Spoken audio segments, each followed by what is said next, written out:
The mafia boss hired a clumsy intern who was actually a professional assassin. Hello everyone. Before we get started with today's story, please take a moment to subscribe to the channel and turn on notifications by clicking the bell icon, so you never miss our latest videos filled with fascinating and unforgettable stories.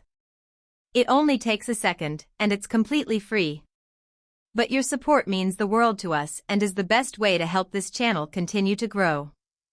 Could you tell me where in the world you are watching this video and what time it is? Thank you so much for being here. We wish you and your family happiness, good health, and all the best life has to offer. Now, let's begin today's story. The glass of water slipped from her hand and shattered at Damien Moretti's shoes. Elena froze beside the polished black conference table, cold droplets spreading over Italian leather while 12 men in dark suits went silent at once. The room smelled like espresso and gun oil, sharp under the hum of recessed lights. Damien looked down at the broken glass, then up at the woman who had somehow walked into the top floor of his private tower carrying the wrong personnel file and a badge that still had wet ink on it. She wore a cheap gray blazer with one loose thread at the cuff. Her folder was upside down. Her mouth parted like she had only just realized where she was. "You're late," said the man at Damien's right. Elena glanced toward the bronze elevator doors, then at the stack of signed papers in her arms. "I was told to bring the intern contracts to Mr. Moreno on 42. Her voice was steady, but her heel had landed on a shard, and she shifted half an inch without looking down. Damien noticed that. He noticed everything. He also noticed that when one of his men moved too quickly to grab her elbow, Elena leaned away before his hand even reached her, not like an office girl startled by touch, but like someone who measured distance by instinct. "There is no Mr. Moreno on 42, Damien said. His tone stayed low, smooth as dark marble. Elena bent at once, gathering the broken pieces with bare fingers, and in the same graceless motion knocked over a silver pen tray. Metal clicked across the table. One pen rolled to Damien's hand. The room exhaled with restrained disbelief. She was a mess. A loud, impossible, badly timed mess. Yet when Damien picked up the pen, he saw the papers she had dropped. Human resources forms. Confidential routing stamps. A forged recommendation letter so clean it was almost elegant. Whoever had sent her into his building had either made a ridiculous mistake or taken a very interesting risk. "What's your name?" he asked. "Elena Vale." "And your skill set, Elena Vale?" She swallowed, then squared the crooked stack of papers against her chest. "Scheduling. Data entry. Coffee, apparently not." A laugh almost escaped one of the guards, then died when Damien lifted one finger. He rose from his chair. The low scrape of wood against stone made the room tighten again. At 6'3", in a charcoal suit cut with cruel precision, he crossed to her through a blade-cold stream of air from the ceiling vent. Elena kept her chin level, though a pulse moved once in her throat. Damien crouched, took the shard from her fingertips, and dropped it into the trash with a small clink. Her hand had a faint callus near the thumb. Not from typing. From grip. "You bled on my floor," he said. A thin red line had opened across her finger. She looked at it as if it annoyed her more than it hurt. "I can clean it up." "No," Damien said. "You can work." His men stared. The head of security stepped forward at once. "Boss, we haven't cleared her." Damien didn't turn. "Then clear her while she sits outside my office." Elena blinked, and for the first time the rhythm around her slipped. She had expected removal, maybe questioning, maybe a locked room and bright lamps. She had not expected a job. Damien saw that too, and it made the corner of his mouth shift by a fraction. He took her folder, signed the top sheet with the pen she had knocked loose, and pressed it back into her hands. "Congratulations," he said. "You're the new intern." The elevator opened with a soft brass chime. Warm air from the hallway drifted in, carrying lemon polish and printer toner. Elena stepped back, careful now, almost obedient, then bumped lightly into a side table and sent a crystal paperweight wobbling to the edge. She caught it without looking. Too fast. Too exact. Damien's eyes narrowed as the paperweight settled in her palm. Elena placed it down gently, lowered her lashes, and walked toward the door under 12 unblinking stares. When she disappeared into the outer office, Damien turned the signed recommendation letter over in his hand. The signature belonged to a dead accountant. By noon, Elena had dropped 3 folders, misfiled a shipping ledger, and mapped every camera on Damien's floor. The outer office glowed with pale winter light through smoked glass, and the copier gave off hot plastic and ozone each time it coughed out a page. Elena bent to gather a spilled stack of invoices, letting her hair fall forward while her eyes tracked the black domes in the ceiling, the mirrored panel beside the elevator, the keypad hidden behind a bronze sculpture. She brushed a page under a credenza on purpose, then crawled after it on one knee, fingertips skimming the vent cover where cool air hissed through narrow slats. A magnetic contact. Alarmed. She came back up with dust on her cuff and an apology ready for the receptionist, who had already decided she was harmless. That helped. Harmless women were rarely watched closely enough. Damien's office door opened twice that afternoon. The first time, she caught a sliver of amber lamplight and the smell of cedar smoke. The second time, Damien stepped out while buttoning his jacket, and Elena collided with him hard enough to send a legal pad against his chest. "Sorry," she said at once, reaching for it. Her fingers brushed the inside of his sleeve and felt the rigid line of a shoulder holster. Damien looked at her hand, then at the coffee stain drying on her blouse from an earlier accident she had engineered herself. "You fall into people often?" he asked. "Only important ones." The answer came too quickly, almost bright, and for half a second one of his guards smirked. Damien did not. He handed back the pad. "My schedule." Elena flipped it open with deliberate confusion, but by the time she followed him down the corridor in her squeaking heels, she had already memorized the next 6 appointments, the restaurant name for dinner, and the private warehouse listed only by cross streets. The elevator descended in near silence, steel cables humming overhead. She stood half a step behind him, carrying his tablet and a folder she pretended not to understand. His reflection in the brushed metal doors never stopped watching her. On the 34th floor, he changed direction without warning and led her through accounting, then security, then a server room so cold it stung the inside of her nose. "You're showing me around?" Elena asked. "I'm seeing what breaks first," Damien said. She lasted another 40 minutes. She jammed a shredder, sent paper clips skittering across granite, and nearly walked into a locked records room before one guard blocked her with a flat palm. She gave them awkwardness, in return, they gave her habits. Who checked their watch before opening a secure door? Which hall stayed empty at 6:15? Which code pad smudged at the same 4 numbers? By evening, she had enough fragments to build a path to Damien's private level. What she did not have was certainty. Whoever had hired her wanted a clean shot and a body. But Damien was not moving like a man expecting enemies from the outside. His staff lowered their voices when he passed. His men touched earpieces before they touched weapons. The danger here breathed from the walls inward. Near 8 p.m., she entered his office with a fresh espresso balanced on a tray. The room was dim except for a green banker's lamp and the blue city glow beyond the glass. A jazz record turned softly somewhere out of sight, all brass and velvet. Damien signed documents at his desk without looking up. Elena set the cup down, then accidentally clipped the corner of a stacked file. Papers fanned across the floor, one page sliding under his desk. She knelt instantly. As she reached beneath the polished wood, her gaze caught the undermounted biometric lock attached to a private drawer and the pistol inside the ankle shadow beyond it. "Still making a mess," Damien said. "Still cleaning it up," Elena replied. She stood, handed him the rescued page, and he held it instead of taking the coffee. His thumb rested on the edge of the paper. "Cancel dinner," he said. "You're coming with me to the warehouse." The knife stopped 1 inch from Damien's throat. The private room above the warehouse was quiet except for the ticking radiator and the muted bass from the loading floor below.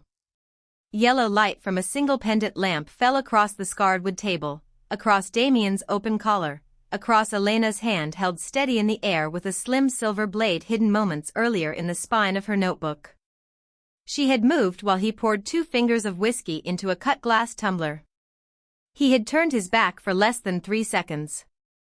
Now he stood motionless, the smell of oak barrels and cold iron around them, his gaze fixed not on the knife but on her face reflected dimly in the dark window. "So," Damien said, voice even. "The intern can learn fast." Elena's other hand stayed at her side. No tremor. No apology. Below them, a forklift beeped once in reverse. Somewhere in the building, chain links scraped concrete. She had rehearsed cleaner endings than this. A close hallway. A stairwell camera loop. A suppressed shot through tinted glass. Instead, she had been brought here alone with the man she was paid to kill, and the silence around him did not fit the file she had read. "You should be asking who sent me," she said.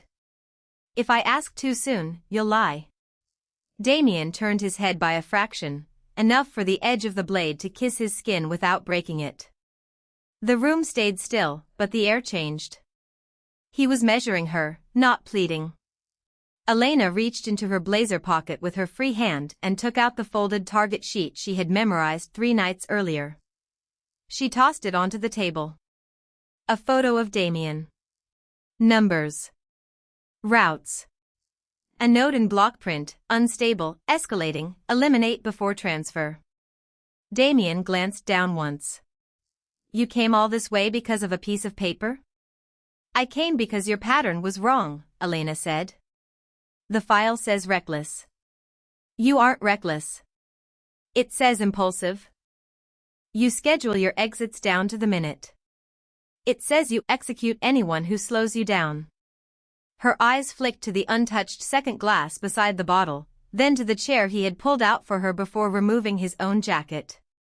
"But you brought an intern to a private meeting instead of having her searched and locked downstairs." Damien let that sit between them. The lamp buzzed faintly overhead. She lowered the knife by 1/2 inch, not surrendering it, only changing the angle. "Then why am I still alive?" she asked. Damien finally turned to face her fully. He was close enough now that she could smell cedar on his coat and whiskey on his breath. "Because a woman carrying a forged file, faking clumsy hands, and watching every camera in my building is either very stupid or very expensive," he said. "And you're not stupid." Elena looked at the target sheet again. One line near the bottom had bothered her from the start: eliminate before transfer. Transfer of what? Money? Territory? Witnesses? The briefing had been specific about timing and strangely vague about motive. That was the kind of vagueness that got professionals buried. She slid the blade flat against her wrist and lowered it the rest of the way. "This wasn't a contract built on truth," she said quietly. Damien's eyes did not leave hers. "No," he said. "It was built on urgency. Someone needed me dead before I saw something." Down below, a truck door slammed hard enough to shake dust from the rafters.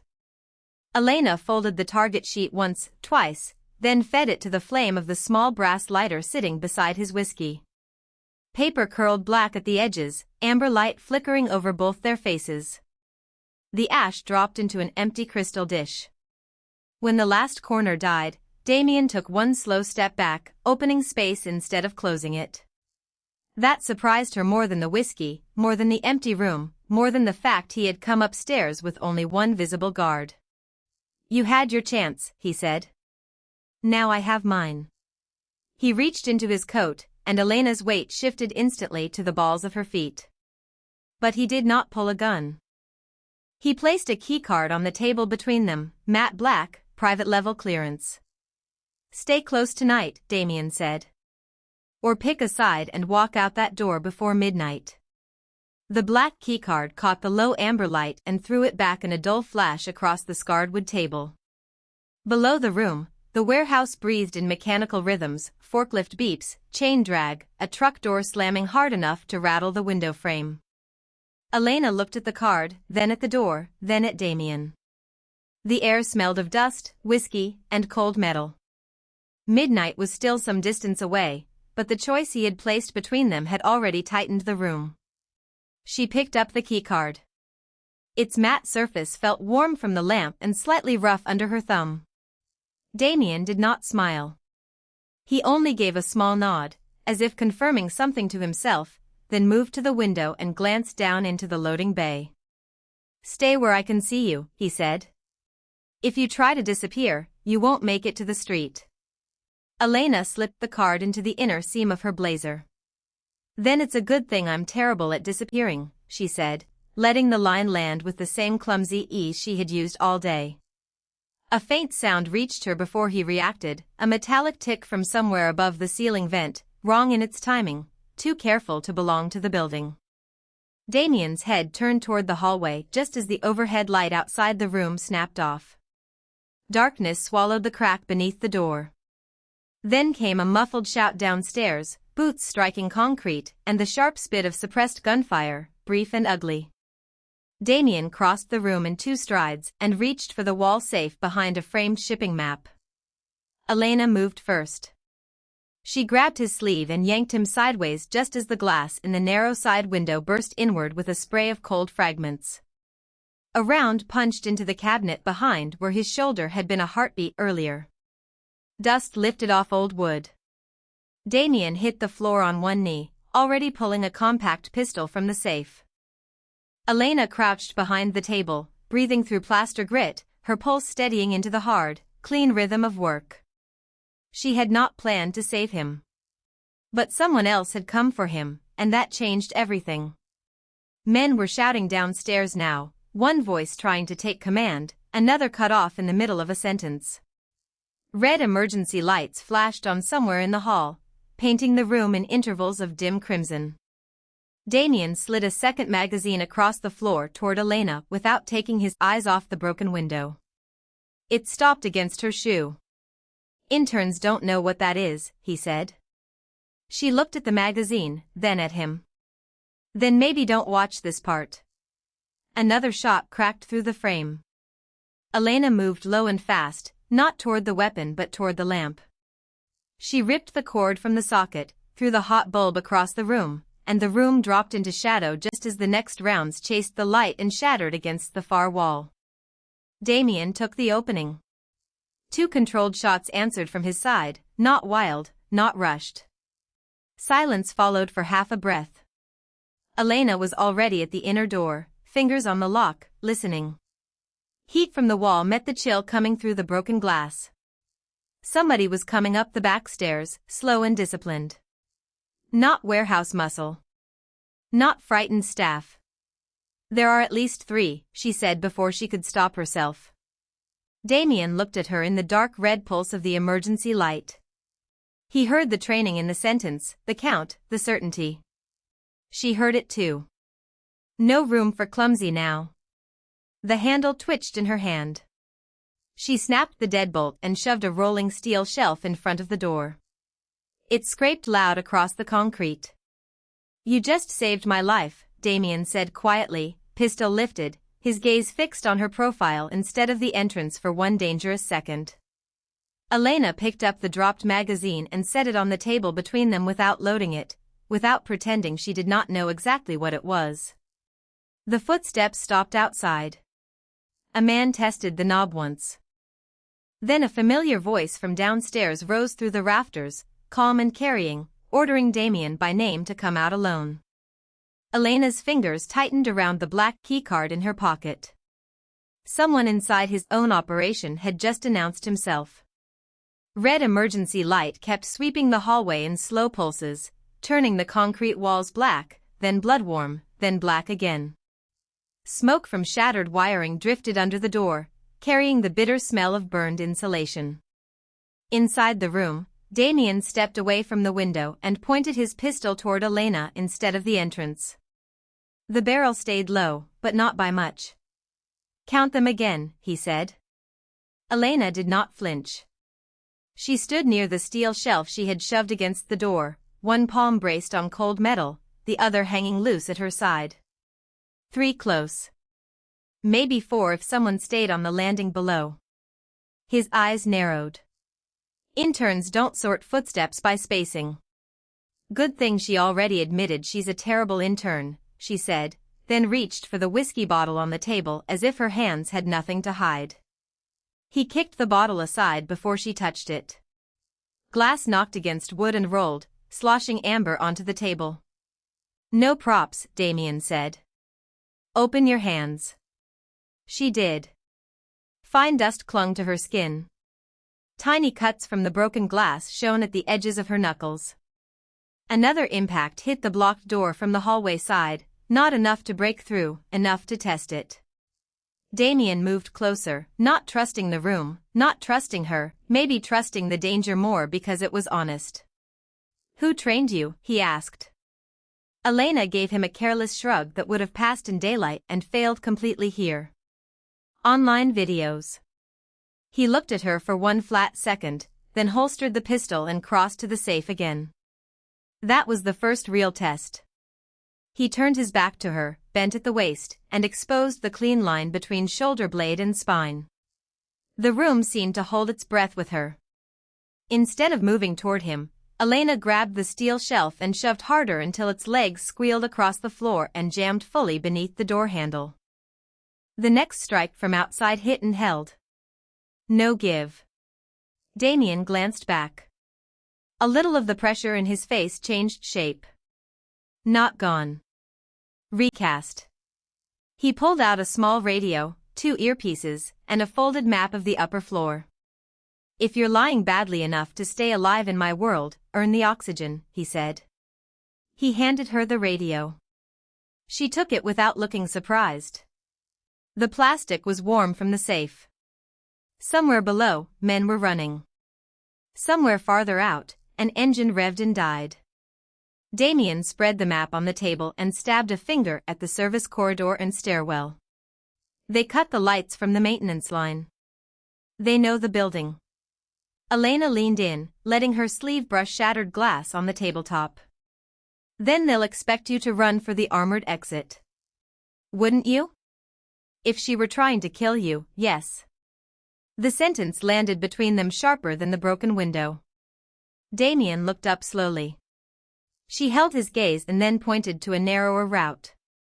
"But if she wanted to test whether your own people would move before outside shooters did, she'd watch this stairwell and the freight cage." Another hit shook the door, followed by a voice ordering them to surrender the room. Damien didn't answer. Instead, he folded the map and slipped it into Elena's hand. "Come with me," he said.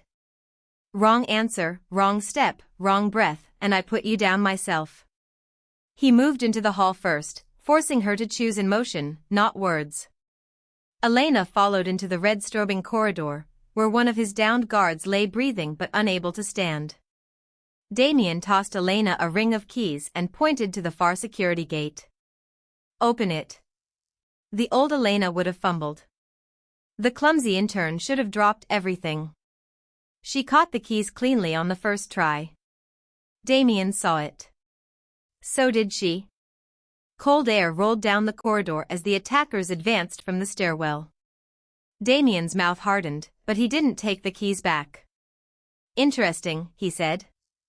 Then he put Elena in front of him, straight toward the lock, and the test became a trap she had no way to fake her way out of. Cold air leaked through the half-open security gate and carried the smell of motor oil, wet concrete, and river fog from somewhere beyond the loading docks. Metal rattled high above in the chain track, and every sound seemed louder now that the hallway lights had died. Elena dropped to one knee at the gate's lockbox with the ring of keys in hand while Damien stood behind her, close enough to stop her, far enough to shoot if he chose to. The keys chimed softly against each other. She forced herself to hesitate on the first try, then the second, giving him the awkward in turn he expected. On the third key, the deadbolt clicked. Damien noticed the pattern anyway. "Convenient recovery," he said. Elena pushed the gate open with both hands. Adrenaline is a great teacher. He let that pass, but not for free. Instead of taking the lead through the opening, he motioned her forward into the service lane, where crates rose in dark stacks and the red wash of emergency lights barely reached the floor. Somewhere to the right, a forklift idled unattended, its reverse alarm chirping at slow intervals into the empty bay. It was another test, but a different one. Not whether she could fight. Whether she would run. Elena walked. He followed. Their steps echoed in uneven rhythm across the concrete. At the end of the lane, a security panel hung open, wires exposed, its cover tossed to the ground. Damien crouched beside it, his suit sleeve picking up dust. "This wasn't outside work," he said. "The cut was clean. Done by someone who knew the maintenance path and my timing tonight." Elena scanned the bay. No shooters. No movement except the lazy sway of a hanging chain and a plastic sheet fluttering near the freight elevator. "Then someone wanted the building blind before they wanted you dead," she said. He looked up at her. "You say that like it matters." "It does if the kill isn't the first step." A sound rolled down from the catwalk above, shoe leather on steel grating, then a low curse, then silence. Damien didn't raise his weapon at once. He watched Elena instead. Another trap. Another demand hidden inside stillness. She moved before he did, snatching a loose bolt from the floor and hurling it hard toward the opposite corner. The bolt skipped across concrete, clanged against a drum, and pulled one attacker's aim into the noise. The muzzle flash answered from the wrong side of the bay. Damien fired once toward the flash and rushed for cover behind a pallet stack. Elena slid behind the forklift, cold grease streaking her palm. "You knew there was someone up there," Damien said, voice low, controlled. She guessed, Elena called back. Badly, apparently. But the moment had stripped another layer off the costume. She had baited a trained shooter with one fast decision. No office intern did that. Damien knew it now with the certainty of bone. Before he could say more, one of his own captains, Marco Bell, appeared at the end of the lane with two armed men and a face full of concern polished too quickly to trust. "Boss," Marco called, raising an empty hand while the other stayed near his jacket. "We've got the lower floor back. We need to move now." Damien did not step out. The forklift engine hummed between them. Elena watched Marco's shoes first. Dry. Everyone else downstairs had crossed wet concrete and tracked grime. Marco hadn't come from where he claimed. Then she saw it, a thin gray dust along his cuff, the same insulation powder drifting from the cut maintenance panel. Her gaze flicked to Damien. He followed it. Just enough. Marco took one more step forward. Damien. No one else in the organization used his first name during a breach. The air changed. Quiet. Tight. Elena rose halfway from cover, no longer bothering to slouch, and said the one thing that burned the last of her disguise between them. "Don't go with him." Marco's eyes snapped to her, calculating too fast. Damien's pistol came up, not toward Elena this time, but toward the man he had trusted to guard his schedule. In the hard white sweep of a passing truck's headlights through the dock windows, the trail finally had a face. "Don't move," Marco said, and the words landed flat in the loading bay, swallowed by the hum of refrigeration units and the metallic drip of rainwater from the dock roof. White truck light slid across wet concrete, over forklift forks, over Damien's raised pistol, and then stalled on Elena's face as if the whole room had turned to look at her. She did not shrink back into the clumsy posture that had protected her all week. Dust clung to the knees of her slacks. One hand stayed open at her side. The other hovered near the black keycard in her pocket like a reflex she had forgotten to hide.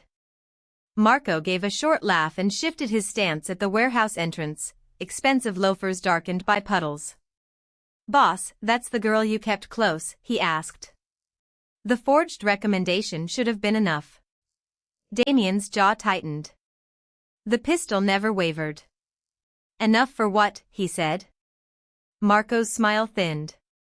Enough for you to notice the bait before you found the ledger. The word hung there. Elena saw Damien absorb it without blinking. No surprise on his face. Only confirmation. Then Marco's eyes flicked back to her, sharper now. And you, he said softly, weren't supposed to become a problem. He moved first, a quick reach inside his jacket, but Elena was already in motion. A loose shipping clipboard skidded under her shoe as she drove sideways behind the forklift mast, and Damien's shot cracked through the cold air, bursting a dock light above Marco instead of flesh. Glass rained down in bright fragments. Shadows broke open. Men at the side door rushed in too fast, too coordinated to be random thieves. Elena's cover was gone, and she stopped pretending otherwise. She caught the wrist of the first man who came around the forklift, redirected the weapon into a pallet stack, then drove him hard into shrink-wrapped boxes that split with a plastic rip. Damien saw it. So did Marco. There was no Clumsy Intern left in the room. Marco backed toward the loading bay exit, barking for the men to pin Damien down, but Elena crossed the distance before he could disappear. She kicked the door half shut, trapping his arm in the steel frame for one brutal second, just long enough for his phone to tumble to the floor. The screen lit in the dark. A message preview flashed across it in clean white text, confirm Moretti dead before 2 a.m. Elena froze only long enough to read the sender name. No name. Just a private line. Marco tore free and swung the door wider. Damien fired again, forcing the remaining men to duck behind crates. Elena, he said, her name sounding different now, stripped of pretense. Get down. She didn't. Instead, she slid Marco's fallen phone across the floor with the side of her shoe toward Damien's cover, then turned and drove her shoulder into a rolling metal rack, sending it screeching over on its side between Damien and the gunman. The impact changed the room. It gave Damien a lane. It gave Marco an exit. It gave her no place left to hide. Marco vanished into the rain beyond the dock, tires squealing seconds later outside. The warehouse fell into the echo after gunfire, with only the buzz of a failing fluorescent tube and Elena's breathing filling the gap. Damien stepped from behind the pallet cover slowly, smoke curling thin from the muzzle in his hand. His eyes moved from the phone on the floor to the effortless precision she had just shown him. Water dripped from the edge of the dock. Somewhere outside, a truck horn moaned into the night. No more lies, he said. Elena looked at the gun pointed squarely at her center mass, then at the black keycard still in her pocket, the one he had given her when he could have erased her. Her voice came out low and clean. I was hired to kill you. The fluorescent light flickered once, whitening the dust in the air between them. Damien did not lower the gun. And now, he asked. Elena held his stare while cold rain smell drifted in through the open dock. Now she wants to keep him alive. Rain hammered the dock roof so hard it sounded like gravel thrown by the sky, and the warehouse lights buzzed in uneven bands over cracked concrete and broken glass. Marco's phone glowed on the floor between them, its pale screen throwing light over Damien's knuckles and the dark barrel still aimed at Elena. She did not reach for her weapon because she had none in hand. He did not pull the trigger because dead answers were useless now. The air smelled of wet cardboard, oil, and the hot metal sting left after gunfire. Who hired you? Damien asked. Elena glanced at the message preview again, then at the security clock blinking over the loading bay door. 1:23 a.m. A broker, she said. Compartmentalized. No names. But this deadline means the person above him is inside your world, not outside it.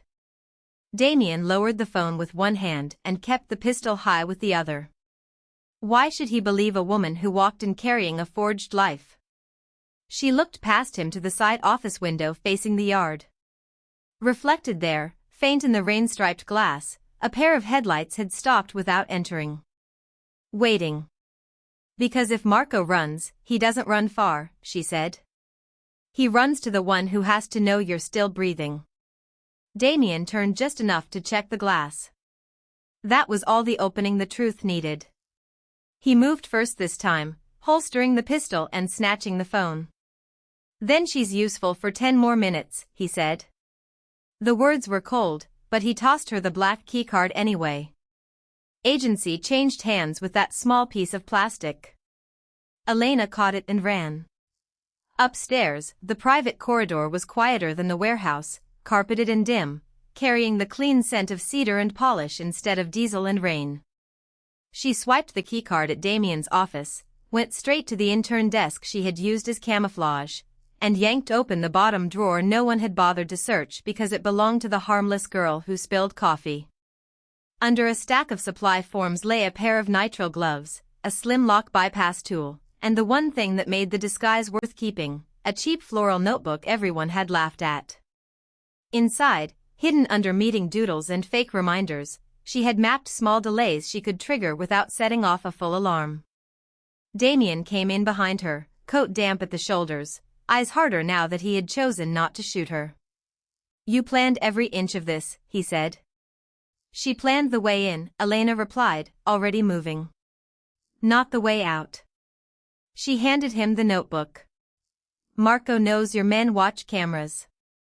He'll expect lockdown. So don't lock down. Make the building look soft. Damien studied her for one beat, then touched his earpiece and issued clipped orders. Half the guards pulled back, 2 visible exits left tempting, 1 service elevator quietly isolated. Elena used Marco's phone to send a single message to the private line, transfer complete. He's moving alone. Dock garage in 7. The typing bubble never appeared. The reply came at once. Bring proof. Damien saw it and gave the smallest nod. In the underground dock garage, sodium lights painted everything amber and sickly. Concrete sweated moisture. A sedan idled near column C7, engine purring low. Marco stepped out first, rain dark on his collar, scanning for Damien. Instead, Elena walked into view with her shoulders dropped, posture turned careless again, the same harmless silhouette that had gotten her through the front door days ago. Marco frowned, then understood too late. Damien emerged from the blind side of the column while 2 of his loyal men sealed the lane behind the sedan. The rear passenger door opened, and a silver-haired attorney Elena had seen once in Damien's conference room started to rise with a suppressed pistol in hand. She did not hesitate. She slammed the car door back on his wrist before the shot cleared, and Damien reached through the opening, ripped the weapon free, and pressed it to the lawyer's chest. Marco lunged for the exit. Elena hooked his ankle on the slick concrete and sent him crashing down short of the ramp. The garage filled with the squeal of tires, the hiss of rain blown in from above, and Marco's ragged breathing against the floor. Damien looked from the attorney to Elena, from the trap to the woman who had built half of it under the mask of incompetence. One last move, he said. Finish this with him. Sodium light trembled on the wet concrete, turning the underground garage into a tunnel of amber haze and long black shadows. Rain hissed down the ramp above, and somewhere a sedan engine clicked as it cooled, each metallic tick too loud in the sudden stillness after the scramble. Marco pushed himself up on one elbow, breath scraping, one palm slick against the floor.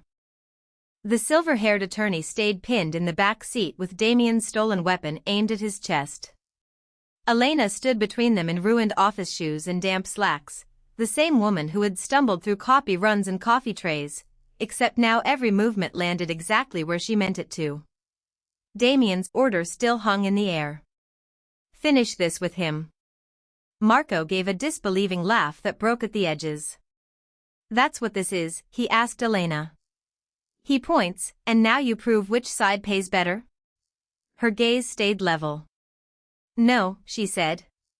Now she proves which side lied.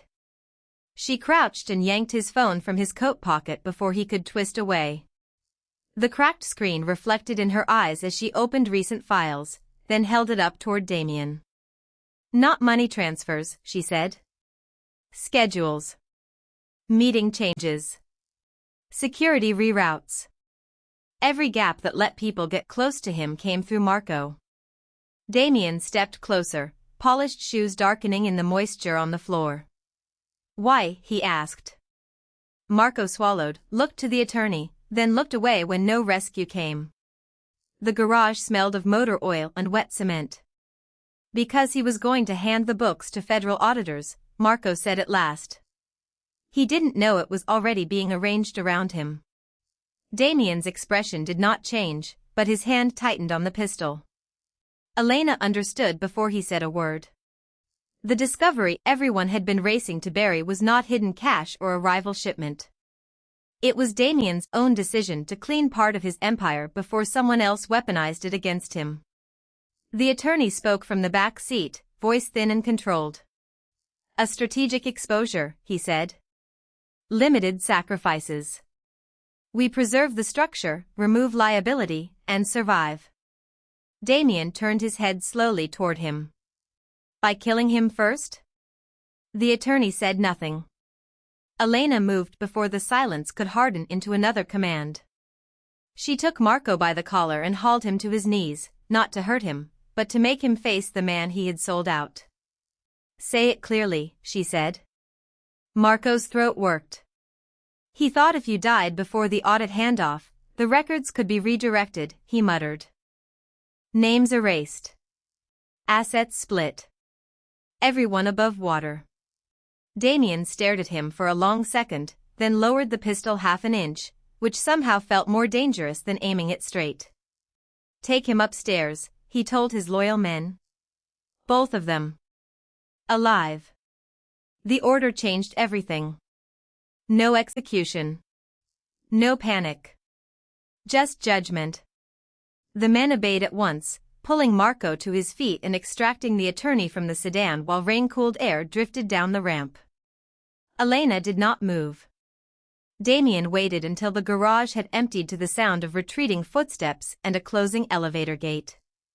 Then only the hum of fluorescent tubes remained, and the city above them felt miles away.